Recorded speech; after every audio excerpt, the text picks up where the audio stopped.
So Kasia, thank you for coming to see me today, and it's great to see you. You have been in Kelowna for about 4 or 5 years. Tell us how you got to Kelowna, why you decided to come here. Yeah, I think this was our 5th summer. I was trying to do the math, and we've been wanting to live here since we got together. I've been with my husband 22 years this year, married 18. And it was always, we'd come camping here and we fell in love with it. And we were trying to come here. My son is now 16. And so we were working on, buying a business here, something, everything just kept falling through. And then 5 years ago, things finally came together and here we are. Neat. So where did you come from? We lived on the coast. So we lived all over. Like after I moved from Calgary when I was, I think, 16. Then I met my husband. He lived in North Delta. I lived in Surrey. Then we moved to Richmond, and then we lived in Cloverdale for a while. And so Kelowna was always a vacation spot for you. Yes, that's neat. I lived in South Florida for a couple of years, and I remember as a little kid, we used to vacation there all the time. And my dad would always say to me, people actually live here. Mm-hmm. It's not just a vacation spot. Right. So when I finally got to live there in the late 1990s, it was kind of a dream come true. But so how did it work out? Like what enabled you to finally come here? Was it work or? Work, yeah. So I've been, I have now it's going to be full time, but it's been a part-time business and homeschooling our kids for the last 6 years. Mm-hmm. And so it didn't really matter to us where we lived. We kind of could pick up and go. But, we needed one of us to have steady employment. And so my husband finally ended up getting work up here and, nice. And it worked. So it was great. Can you tell us a little bit about homeschooling, why you chose to do that? Sure. It was a lifestyle choice. Homeschooling is a lifestyle choice. There's a lot of different ways to do it, a lot of different opinions about it. For us, it was philosophy, not religion, but more philosophical reasons, our beliefs, that sort of thing. And my kids did go to public school up until grade 2 and grade 4. And then just things happened with my son's grade 4 teacher that really opened our eyes to, there's got to be a better way to do this. Yeah. The poor kid would come home with like 4 hours of homework at night in June. So what had they done the rest of the year? If now all of a sudden they needed to catch up, the last month in grade 4, you're not learning, epic things really in grade 4. And so we just decided, we're just going to try it. And so I had done a bunch of research on what is this? We met some families who were homeschooling and they had great kids and they were great families. And so we joined that community, and it really is. It's a community, and you're not just sitting at home doing school. You live life, right? That's what I loved about it, is our kids just lived life with us. And we did do curriculum-based schooling for a while, then we unschooled for a while. So it was neat. And then this year, they're both, my daughter's now in grade 9, my son's in grade 11. Wow. And they decided, we want to give high school a try. And so they're both at Rutland Senior, and they love it. Great. And they always had the choice to go back, always. Yeah. But they didn't want to, and then this year they did. So that's interesting. Yeah. One of my biggest concerns with it was, would my kids be socially integrated? And it's interesting you say that they went to high school and they actually love it. Yeah. So what does a parent do for social activities for the child when they're being schooled at home? How do you that's why I said keep up with that? The community is so important because you're not just sitting at home. You're actually not at home a lot. You're out doing things with other homeschoolers, so whether it's other science, kids, other parents, other kids and parents. So we're not. It's not like having a bunch of grade 4s in a room together. They're all like, 8 years old at that. In one room, having to interact, find a pecking order, that sort of thing. You go to the beach, you go to the science center, you go hiking to the forest, wherever, and it's all ages. Nice. So my opinion is that kids who are homeschooled are actually better socially integrated. Yeah. Because they can speak to anyone of any age. Right. Without that sort of fear of authority or thinking that, someone in a younger grade is beneath them because they're smaller. And it's interesting to hear some of the observations that my kids have about high school. You know, how the grade 12s are always trying to take out the grade 9s. And so the grade 9s are the babies of the school. And my daughter's PE class is a combination of grade 12 and grade 9. And she says it can get scary, you know, and so she's not used to that because we're used to just everyone's included. Yeah. And there are things, of course, there's, you know, there's differences of opinion. There's different personalities, so you do learn how to deal with different kinds of people. But there's not that innate, well, you're a grade 9, so you're worse than me, you know, you're lower than me, and so I have more status than you. Right. Yeah. That does not exist in homeschooling, which I loved. It sounds really great for the kids. How did you find it as a parent? Did you find it challenging? Yes. Or did it get easier with time? It did get easier with time. It was, what I found the most challenging is that I had gone through the public school system. Then I had gone to university. And then, you know, several years later, I went back to university, got a master's degree. And so I had a lot of school system in me. And so getting the system out of my system was the hardest part. Thinking it had to look a certain way. You know, by the time my kids got to whatever grade, they should know all these things. Right. But should they? Who says? Right. Right? What is the difference between wisdom and information? Exactly. And so it was a lot of introspection, a lot of deschooling myself rather than the kids. Yeah. You know, and what I love about homeschooling too is they get to pursue their interests.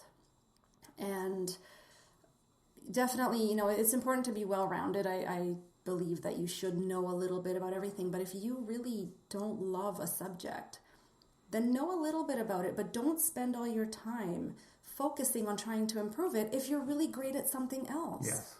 Right? When you're in business, do you spend all your time trying to do the things you hate? No. Right. You hire the people who are good at that. Exactly. And then you focus on your genius. So why should you not do that in life, right? Very true. So it was just an interesting way to educate myself too. Yeah. As a parent, I found that as my children get older, just parenting becomes a little bit easier. Yes. Because there's so much more attention they need when they're tiny, and they can learn to do things for themselves. Like my daughter now can get herself dressed and bathe and make her own meals, you know, for the most part. So it does get easier with time. How many years did you do that before they went to high school? 6. 6 years. Yeah, this would have been our 7th year.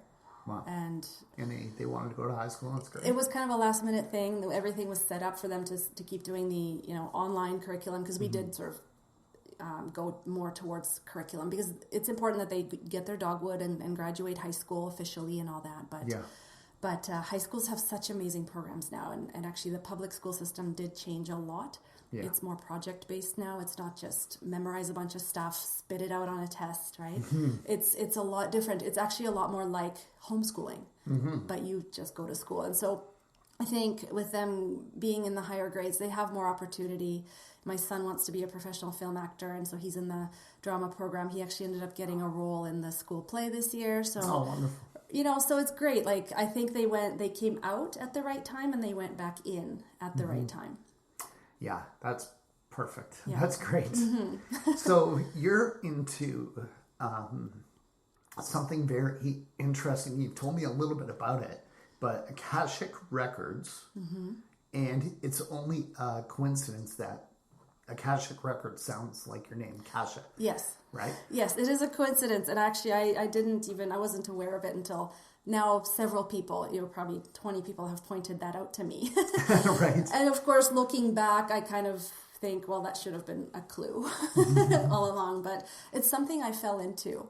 It found me, just like, I walk the line between science and metaphysics quite a lot in my life. And so if you look at whether it's like law of attraction or there are no coincidences really. Right. Because I was trying to help myself in my life and had tried all kinds of things, it doesn't surprise me that it found me. Right. I kind of wish I'd found it earlier, but it's amazing. It's the information field. Akashic is a Sanskrit word meaning primary substance. Okay. So I've tried to read a lot of the quantum physics behind the Akashic Records, and it's a lot of quantum physics. Right. Like I don't understand all of it, but it's basically, every particle has what they call a torsion field, like a vibration field, and that's information. And then where those torsion fields connect, like interference patterns, like if you throw two pebbles into a pond, the waves eventually connect and create, different pattern of waves. All of that is information. And so it's a more of an esoteric, I guess, concept, the Akashic Records, but it's been around since the dawn of time. No. All the teachers I've studied with say it's where everything is written. So, if you believe in past lives or not, if you look at the science, like the epigenetic science, the new field of epigenetics, right, where we pass down, whether it's positive traits or even traumas, yes, right, through DNA, you can tap into that field and look at the history of who you are, all your decisions, choices, past lives, relationships, that sort of thing, and I found it quite healing. To be able to look at, okay, why am I struggling with this pattern in my life? And I've tried all the things and it keeps coming up and it's like so frustrating. And then in the Akashic Records, I was able to go back and sort of find the origin story of where it began. And it's like, oh, of course, that explains a lot. And so it gives the power back to you to be able to then say, okay, now I get it. What am I going to do about it? Right? Interesting. I heard a story recently that someone was unusually afraid of heights. Like, I think most people have a certain fear of heights because you could die if you're not careful. But someone had an unusual, like really dramatic fear of heights, and they found out that one of their ancestors actually worked on the Empire State Building, where they had to go out on these beams, and the person fell and died. Yeah. Great-great-grandfather or something. So is that sort of what you're talking about? So we have this history in our DNA. Yes, exactly. And so, I believe in past lives. I've had too many experiences where that has come up, that it's, I think it is, we have past lives. We probably live again many, many times, right? That to me, that's normal. And so, but again, the epigenetic trauma, right? You could look at the science behind it too. It works both ways. Yeah. So how do we discover these records? So I just learned. I studied with a teacher, and I've been reading my own for several years. And then once, in a client session, I was just intuitively invited to offer to my client, hey, could we open up your records? Because I think it would really help. And so I use a spoken key. It's like a, my teacher calls it a prayer. I'm not super into the word prayer, but I call it a key. And so you just speak it, and it basically works on the vibration of the person's name. So you use your full legal name, whatever you have on your passport. And of course, your intention, your energy alignment, all of that is very important.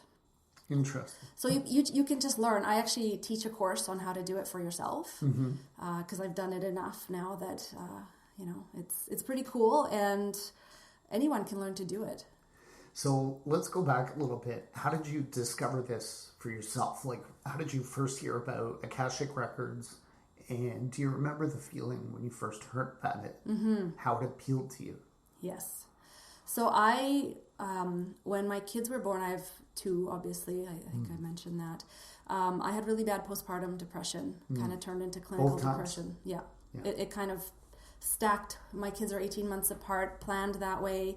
But it just, with a bunch of other things going on in our life at that time, compounded everything. And so I was deeply, deeply depressed, but I wasn't okay with that. Because I thought, I have such an amazing life, and I do. But I found myself not even being able to like feel gratitude for it. Right? I was so numb. And so just, I was not a happy person at all. And I remember thinking, why are some people happy? Like, what makes people happy? There's so much misery. Why should we be happy, right? And yet I was so intrigued by the fact that there were people who were, members of my own family. And one day I remember, my birthday's in January, and this was just before Christmas. My mom said to me once, I remember like it was yesterday, she said, happy people are lucky people. I was like, what? How old were you? Do you remember? So my son was 1.5. My daughter was about 6 months old. So... And your mom says to you, happy people are lucky people. Yeah, and I was like, what do you mean by that, right? Did she suffer from depression as well? No, she didn't. She didn't. And so then like 3 weeks later, my birthday happened, and she gave me The Power of Intention by Wayne Dyer. And I'd never heard of this guy. I had never heard of any of the people that he typically, associates with and stuff. And so I started reading this book, and none of it really made sense, but it was that feeling you talk about, right? I'm like, I need more of this. Right. I need to understand this, because on some level it made sense. So I read that book, and then I read another book. And so sort of long story short, one thing led me to another until it was when we lived here already. I don't remember. I think I was at a networking meeting where I met someone who did Akashic Records readings, and I was like, yeah, okay, I need that. It was that feeling of knowing, even though I didn't understand. So, call it coincidence. It's not, right? It isn't. You hear something and it resonates with you. And it's different than all the other things that you hear about. And so, that's kind of how I had started living my life. And so I had a reading with her, and I hated it. Oh. I was like, you didn't like what she was telling you? No, because it was so nebulous and like, oh, you are loved and you are perfect and you're doing all the right things. And I'm like, no, I'm not. Look at the state of me. Like, I'm still depressed, and we're talking years later, right? So then I was like, whatever, this is stupid. So then I had another person do a reading, and this was even weirder, because she's like, you have a curse on you, and you have like, I was like, okay, no. Neither sound good. I can be pretty woo, and into the spiritual realm, but some things are even beyond my sort of realm of, I don't believe in curses. Right. So then I said, okay, no. Unless I do this for myself, I'm not doing it. And that's when, eventually my friend said, hey, I saw this book at Chapters. It says How to Read Your Own Akashic Records. So I went and got it, read it, studied with the teacher, and learned how to do my own readings. And that's when everything shifted. Because part of my training, I have NLP training, which is neuro-linguistic programming, meaning being really clean with your language and knowing how to use language to shift beliefs and internal representations in the brain. Right. So the way you talk to yourself, the way you use language with yourself. Yeah. Yeah. And with, other people. Once you learn NLP, it's like you're done. You can't unlearn it. And so I know how to ask really powerful questions.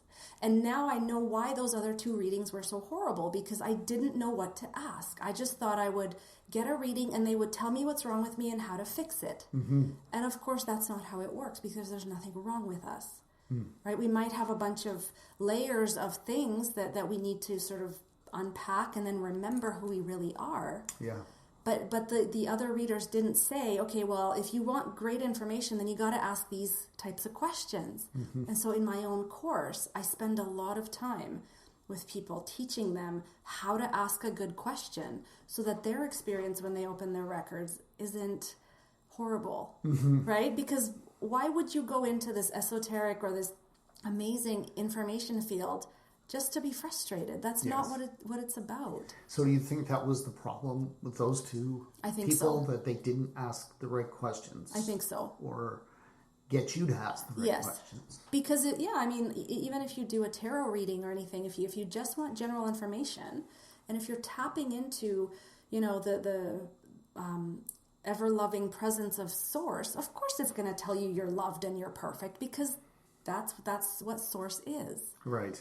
So I'm not surprised now. Now I understand. But in the moment when I was receiving those readings, I was like ugly crying and everything, because it was horrible. If you don't believe that you are loved and perfect, it doesn't matter who says it. That's right. Can you give us an example of an ineffective question and something that would be an effective question? Sure. What the question that I would often ask, before I learned all these modalities and things, was, why is this happening to me?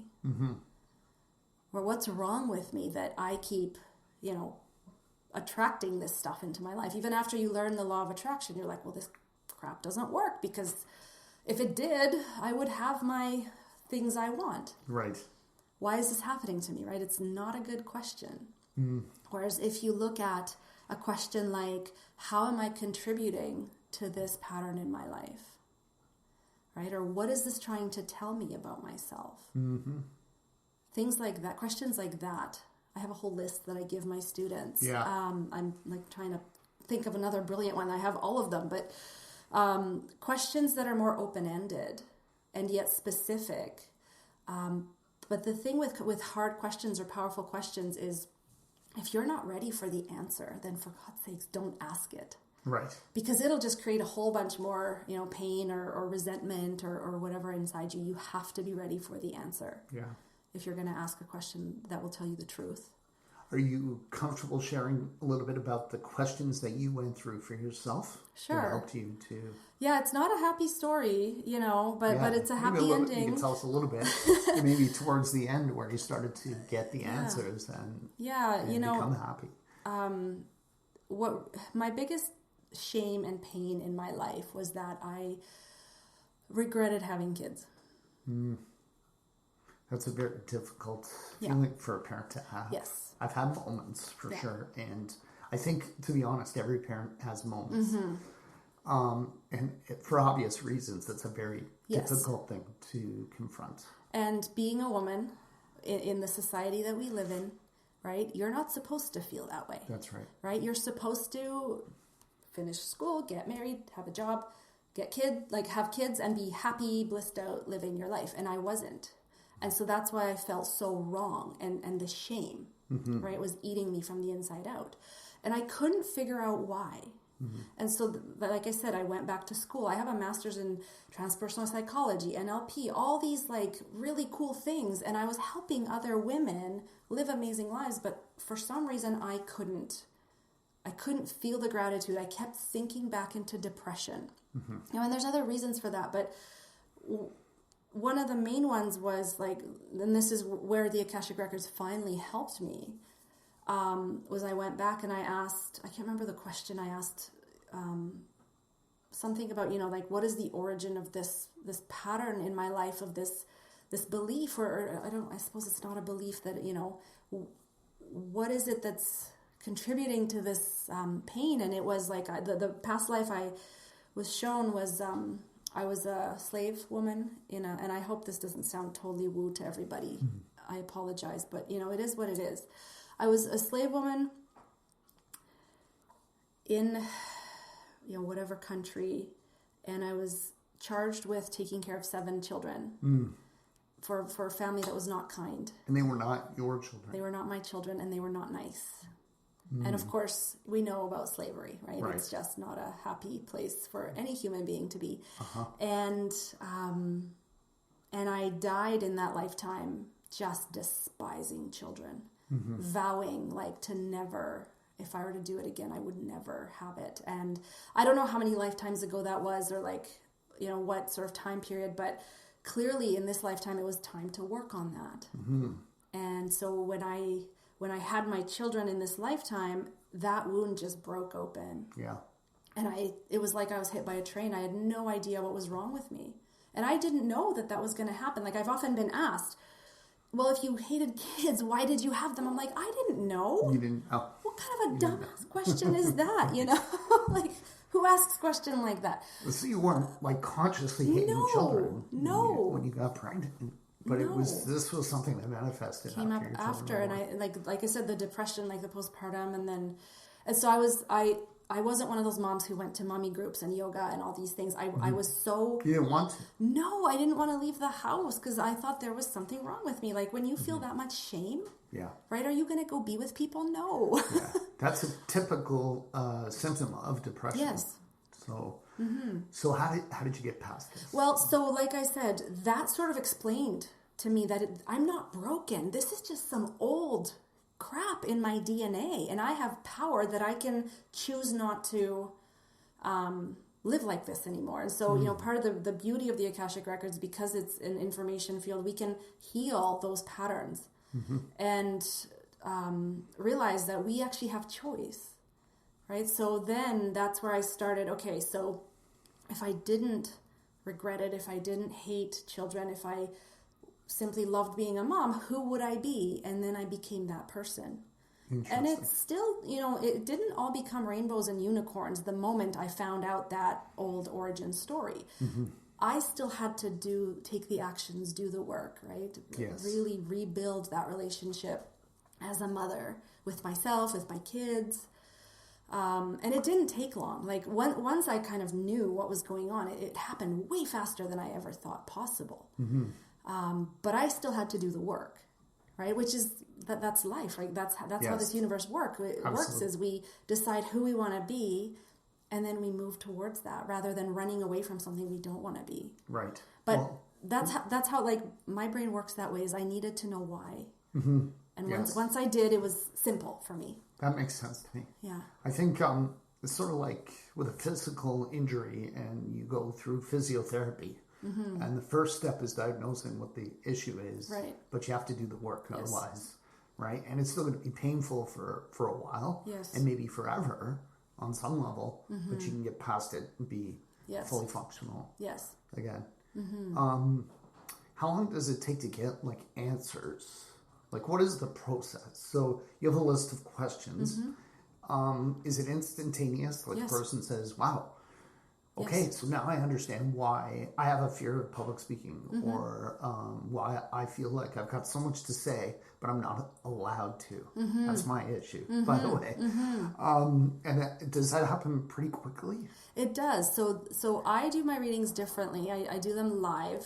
So whether it's, like we're sitting in, I have an office space where I see people, or virtually through Zoom. And so when I open up your records, we both sit in the energy of them. And whatever you are ready to ask for and receive, you do. If you're not ready to hear it, you won't be told. Right. And so this is where that whole intention and energy alignment is so important. You don't want to just go in there and ask a bunch of, like, hey, it'd be cool to know if, right? Or it'd be cool to know about this or that. That's not what it's for. Like, if you want that kind of reading, go see a fortune teller. Or, this is more, it can be very fun, but it's more deep healing work, deep self-discovery work. And so if you're ready to know the answer to that, I do readings that are half hour, an hour, or an hour and a half, depending on how deep you want to dive. But some of my most powerful readings have been the 30-minute where, because the person comes and they're so ready and they know they only have that half an hour that they've scheduled, it just, boom. Wow. Just deep dive, and they're like, whoa, mind blown, right?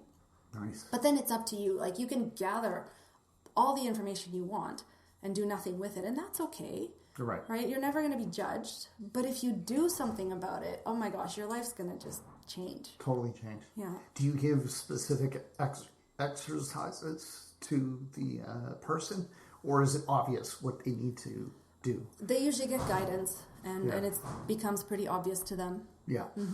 In my course, I teach different exercises, but if it's a reading, then it usually comes out of the reading.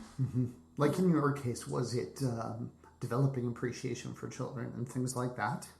It was more, it was partly that, but it was also, if I already loved being a mom, how would I be behaving? Who would I be being? Right. How would I be with my kids? How would I be with myself? What thoughts would I have?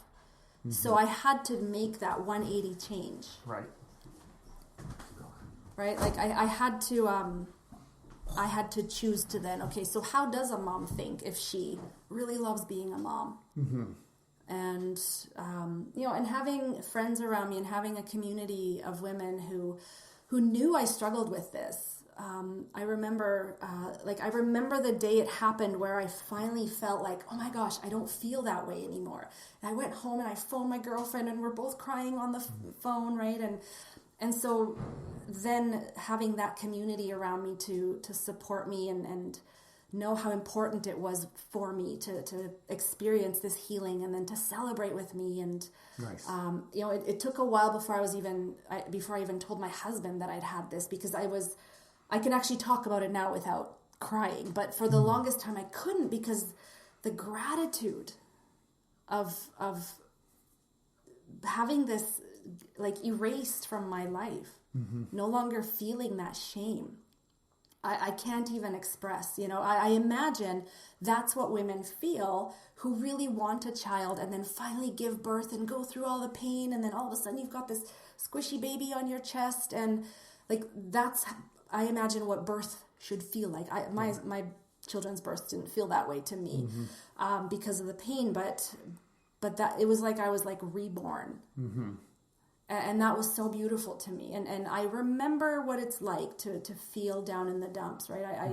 I can sympathize with women who are struggling with that. I understand, but I don't feel it anymore. Right. And that to me is just the biggest gift I've ever received in my life. That's nice. Yeah. And is that why you focus with women? Yes. Because of your Yes. personal experience? Yes. Which was very profound. But you can you do these readings with men? Absolutely, well? absolutely. Yeah. Oh yeah. I've done readings with men too. Yeah. It doesn't matter to me. But yeah, my women are so close to my heart, and especially moms, right? It's being a parent is the hardest job ever, and if you have any sort of baggage of any kind, makes it 10 times harder. It's the worst. Yeah, so true, so true. And you've got an organization or a group called Thriving After 40. Yes. So what is the reason for the age of 40? Again, personal experience. I turned 40 this past January, and age was never, it was just a number to me. Right. But for some reason, turning 40 really shocked me. It surprised me because at this point, I'd been healed for a bunch of years, and life was good. I mean, I live in Kelowna, right? We have the beach, we have skiing. It's just the most amazing community of people. And I turned 40 and I freak out. And my friends are like, get over it, it's just a number. I'm like, I know that. It's not that simple though. I don't know why. Again, I don't know why I'm freaking out, but I just at this point knew, okay, I'm going to feel my stuff. I'm going to just let myself wallow. I'm going to let myself have a puddle on the floor day. And I was driving my daughter to the cross-country skiing place up in Telemark, I think it's called. Okay, yeah. For a school field trip. And again, it was one of those things. She's sitting in the back with her girlfriend and they're, chatting, whatever. And I'm driving up. And it's so beautiful, that road, right? And it's snowing and beautiful. And I get this. So this is probably February, end of February. So my birthday's in middle of January. So we're going on like a month and a half now where I'm like, okay, what is going on with me? And I had this vision, this like split second, like lightning illuminating a valley, and you see the whole thing and then it's dark again.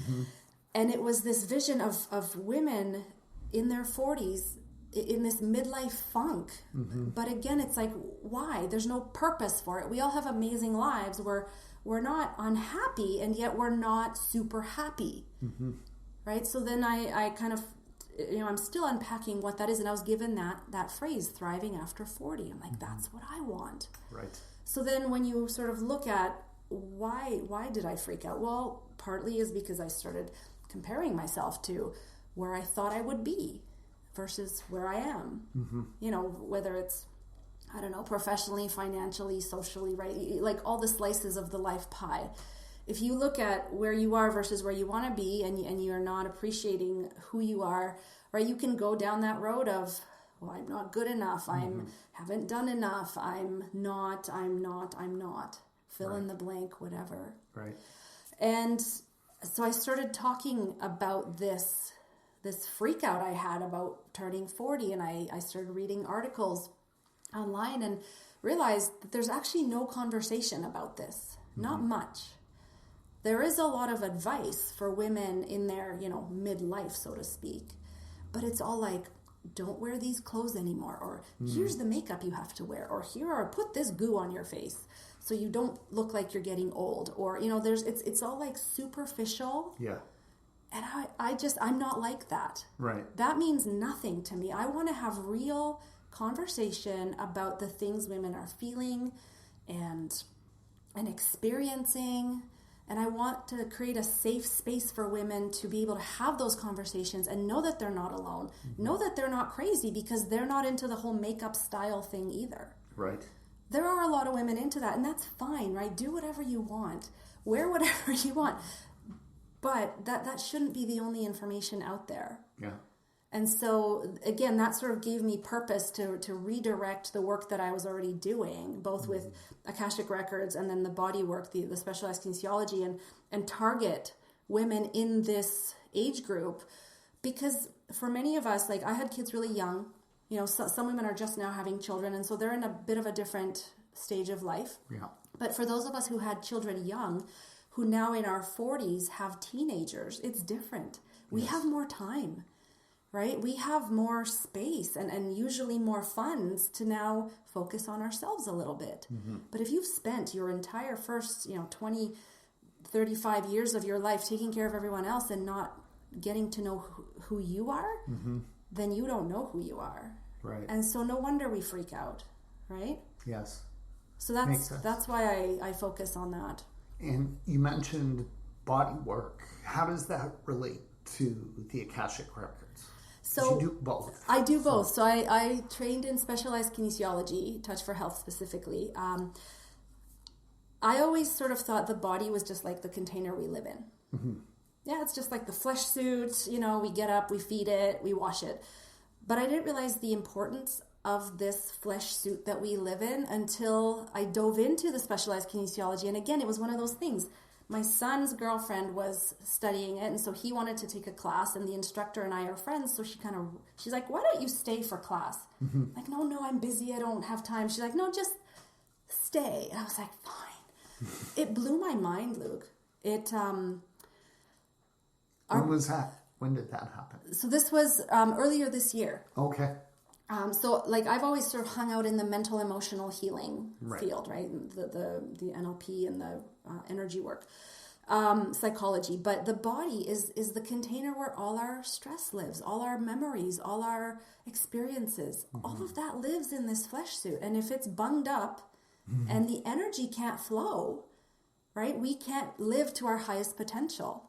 And so I've been, ever since I started taking these classes, I'm like, I need to offer this. I need to do this with my women, because imagine not only having the mental emotional cleaning done and healing, but then allowing the body to actually dump all this stuff. It's like having a clogged up pipe and then running that snake thing through it, and then the clog leaves and now the water can flow. That's what our body needs, right? The meridians that we work with, because specialized kinesiology is based in a lot of Chinese medicine.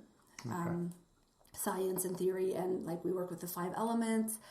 And when we balance the energy system in our body, not only can we relax better, all the organ systems in our body get the proper nutrition and energy flow.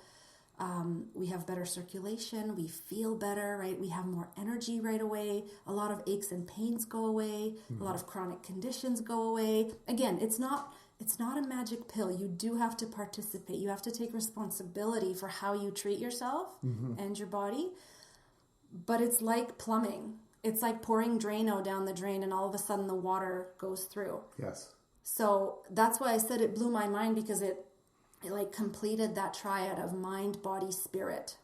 So I can walk in all 3 areas now comfortably. And it's like a holistic, integrative way to help people. Very nice.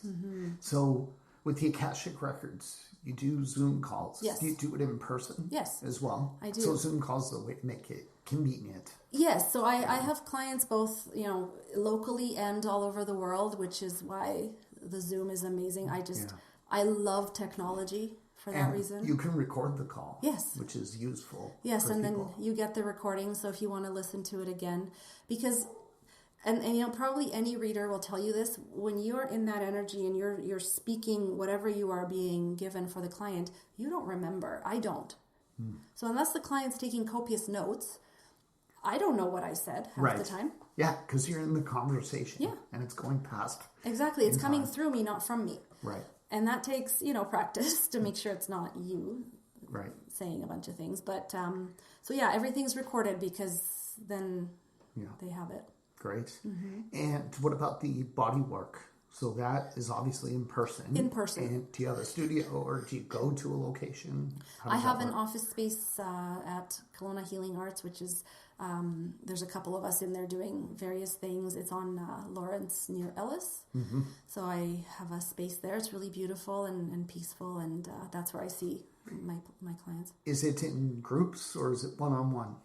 I typically stick to one-on-one, but I want to develop some sort of group, demonstrations or workshops where people can just get a taste, right, and do some of the simpler muscle balances and the meridian balances, because you can do it really quickly and experience amazing benefit. Obviously, the more deeper you go, the more benefit you receive. Do you have a website or a Facebook page? I do. That people can find out? Yeah, I have both. My website is just my name, KasiaRachfall.com. So hopefully you can spell that on the podcast. We'll put the link right there, so people just have to click on it. They don't have to worry about spelling. Awesome. My name is Polish-German, so I know it's kind of complicated. And my Facebook, same. I'm just myself on Facebook, so my page is Kasia Rachfall page, or just Kasia Rachfall is my profile. That's great. And I've got my YouTube channel, same thing. I do give a lot of tools and things on my YouTube channel, so we can check that out too. We'll link to that as well. Yeah. Is there anyone you would like to nominate to come on the show? Yeah, actually, I thought of a couple people. One of them is my instructor, Rochelle McFarlane. She, the Touch for Health instructor. Rochelle's big vision is to create a Touch for Health school, the specialized kinesiology school here, and she's based in Peachland. Beautiful soul, just beautiful, beautiful soul. And the other person, I think, is Chantel Adams. I would love for you to meet her. She's a coach for women and a speaking, she teaches women how to find their voice and become speakers. And she's just such a beautiful soul. And I've learned so much from her. I think your audience would love both of them. Wonderful. Yeah. Thank you so much. Thank you for having me. This has been great. Luke Mankus is a realtor. He loves what he does. We asked Luke if he had any regrets about moving here in 2011. And he always says, yeah, one regret. And that is, he didn't move here sooner. When Luke came here, he didn't know anyone. He didn't know the neighborhoods or anything or anyone besides his daughter, who was 6 years old at the time. So he knows what it's like.